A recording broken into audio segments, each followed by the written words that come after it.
آج ہم بات کر رہے ہیں نیپولین ہل کی مشہور زمانہ کتاب تھنک اینڈ گرو رچ پر۔ ہمارے پاس نا اس کتاب کا ایک تفصیلی خلاصہ ہے، تو ہم دیکھیں گے اس کی تاریخ، اس کے خاص خیالات اور ہاں اس پر جو اچھی بری باتیں کہی گئی ہیں وہ سب۔ اصل میں مقصد یہ سمجھنا ہے کہ بھئی 1937 میں آئی یہ کتاب آج بھی کیوں اتنی اہم سمجھی جاتی ہے، آخر کیا بات ہے اس میں؟ کہا جاتا ہے کہ یہ کتاب 20 سال سے زیادہ کی ریسرچ ہے۔ ہل نے خود جو ہے نا بڑے بڑے لوگوں کے انٹرویوز کیے، جیسے Andrew Carnegie, Thomas Edison, Henry Ford, اور کتاب کا جو مرکزی خیال ہے وہ بڑا دلچسپ ہے کہ خیالات ٹھوس اشیاء ہیں، یعنی آپ کی سوچ اگر پکا ارادہ ہو اور آپ لگے رہیں تو حقیقت بن سکتی ہے۔ چلیں ذرا کھولتے ہیں اسے۔ تو ہل نے کامیابی کے لیے کوئی 13 اصول بتائے ہیں۔ ان میں سے پہلا اور شاید سب سے خاص وہ ہے شدید خواہش، یعنی ڈیزائر۔ صرف یہ نہیں کہ ہاں جی کامیابی چاہیے، ہل کہتا ہے ایک دم جلتی ہوئی تڑپ ہونی چاہیے۔ بالکل، اور یہ صرف خواہش نہیں بلکہ ایک واضح مقصد۔ ہل اس پر بہت زور دیتا ہے کہ آپ کو بالکل صاف صاف پتا ہو کہ کیا حاصل کرنا ہے، کتنا اور کب تک۔ یہ صرف امید لگانے سے بہت مختلف چیز ہے۔ صحیح کہا۔ پھر آتا ہے ایمان یا یقین، فیتھ، مطلب اپنی قابلیت پر ایک پکا یقین، بھلے کوئی ثبوت سامنے نہ بھی ہو۔ ہل کے مطابق یہ یقین آتا ہے مثبت سوچ اور وہ جو خود سے باتیں کرتے ہیں افرمیشنز، ان سے۔ جی، یہ نقطہ تو آج بھی بہت اہم ہے، جسے ہم اب سیلف ایفیکیسی یا خود اعتمادی کہتے ہیں۔ لیکن دیکھیں، یہاں ایک باریکی ہے۔ ہل کا زور یقین پر ہے، جو ضروری تو ہے، مگر اسے عملی پلاننگ کے ساتھ جوڑنا وہ بھی اتنا ہی ضروری ہے، ورنہ تو یہ بس خوش فہمی رہ جاتی ہے نا؟ بالکل۔ اور ایک اور بڑا اہم اصول ہے ماسٹر مائنڈ کی طاقت، power of the master mind, یعنی اپنے مقصد کے لیے نا ایسے ہم خیال لوگوں کا گروپ بنانا جو علم، مدد، وسائل سب شیئر کریں۔ یہ آئیڈیا تو بہت پاورفل ہے۔ آج کل جو ہم دیکھتے ہیں نیٹ ورکنگ گروپس ہیں، سٹارٹ اپ انکیوبیٹرز ہیں یا آن لائن کمیونٹیز، یہ سب ایک طرح سے ہل کے ماسٹر مائنڈ کی ہی نئی شکلیں ہیں۔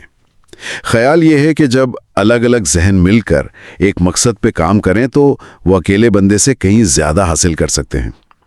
یہ اجتماعی ذہانت، کلیکٹیو انٹیلیجنس والی بات ہے۔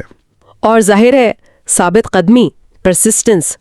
ہل تو کہتا ہے کہ زیادہ تر لوگ بس کامیابی سے ذرا پہلے ہمت ہار جاتے ہیں، ناکامی آئے، تنقید ہو، بس لگے رہنا ہے، یہی کامیابی کی کنجی ہے۔ جی ہاں، اور ثابت قدمی کا مطلب یہ نہیں کہ بس زب پکڑ لی، بلکہ لچک، فلیکسیبلٹی بھی ہو۔ اگر ایک طریقہ کام نہ کرے تو دوسرا آزمائیں، لیکن منزل نہ بھولیں۔ ہل کہتا ہے کہ یہی وہ پوائنٹ ہے جہاں اکثر لوگ بس رہ جاتے ہیں۔ تو یہ تو ہوئے کچھ مرکزی اصول۔ اچھا، اب اگر کتاب کے پورے تاثر کو دیکھیں اور جو اس پر بحث ہوتی ہے تو آپ کیا کہیں گے؟ کچھ چیزیں تو سچ پوچھے عجیب بھی لگتی ہیں، جیسے وہ تھاٹ وائبریشنز یا سکس سینس والی باتیں۔ ہاں، یہ بات تو ہے۔ یہ ماننا پڑے گا کہ کتاب میں سائنسی ثبوت کی کمی ہے، خاص طور پر یہ جو ماورائی قسم کے تصورات ہیں نا، یہ غالباً 1930 کی دہائی کے جو روحانی مابعد الطبیعتی رجحانات تھے ان کا اثر ہے۔ صحیح۔ لیکن اس کے ساتھ ساتھ یہ ان شروع کی کتابوں میں سے ہے جس نے ذہنیت یعنی مائنڈ سیٹ اور کامیابی کے تعلق پر کھل کر بات کی اور لاکھوں لوگوں کو متاثر کیا۔ مقصد بنانا، پلان کرنا، خود اعتمادی، یہ اصول تو آج بھی کام کے مانے جاتے ہیں۔ لیکن اس پر تنقید بھی تو ہوتی ہے نا؟ جی بالکل ہوتی ہے، اور ٹھیک بھی ہے۔ ایک تو وہی سائنسی بنیاد والی بات ہو گئی، دوسرا یہ کہ کتاب صرف مثبت سوچ پر اتنا زیادہ زور دیتی ہے کہ جو باہر کے عوامل ہیں نا، معاشی حالات، سماجی حیثیت، موقع ملنا نہ ملنا، ان کو جیسے بالکل ہی نظر انداز کر دیتی ہے۔ یعنی جیسے سب کچھ بس آپ کے ہاتھ میں ہے۔ ہاں بالکل، جیسے کامیابی صرف آپ کی سوچ اور کوشش کا نتیجہ ہے، جو کہ ظاہر ہے پوری تصویر نہیں ہے۔ اور پھر زبان، مثالیں وہ بھی پرانی ہیں، اور کامیابی کے ساتھ جو اخلاقی ذمہ داریاں آتی ہیں ان پر بھی کوئی خاص بات نہیں کی گئی۔ تو ان سب باتوں کو سامنے رکھتے ہوئے آج کے دور میں اس کتاب سے کیا سبق لیے جا سکتے ہیں؟ مطلب کام کی باتیں کیا ہیں؟ میرے خیال میں چند بنیادی باتیں یہ ہیں۔ پہلا، کامیابی شروع ہوتی ہے ایک واضح، شدید خواہش اور ایک ٹھوس پلان سے۔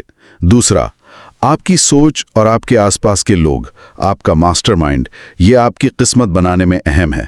تیسرا، مستقل مزاجی، لگے رہنا اکثر صرف قابلیت سے زیادہ ضروری ہوتا ہے۔ اور چوتھا، اپنے اندر کے ڈر، غربت کا، تنقید کا وغیرہ، ان کو پہچاننا اور ان پر قابو پانا یہ کامیابی کے سفر کا لازمی حصہ ہے۔ عملی طور پر بھی، جیسے اپنے مقاصد کو لکھنا، روزانہ دہرانا، یہ مشقیں آج بھی فائدہ دے سکتی ہیں۔ تو مطلب یہ ہوا کہ یہ کتاب کوئی قدم با قدم بزنس گائیڈ نہیں ہے، یہ تو کامیابی کے لیے ایک ذہنی رویہ، ایک مائنڈ سیٹ بنانے کا فریم ورک ہے۔ بالکل، اسے ایک ذہنی نقشہ یا مینٹل میپ سمجھنا چاہیے۔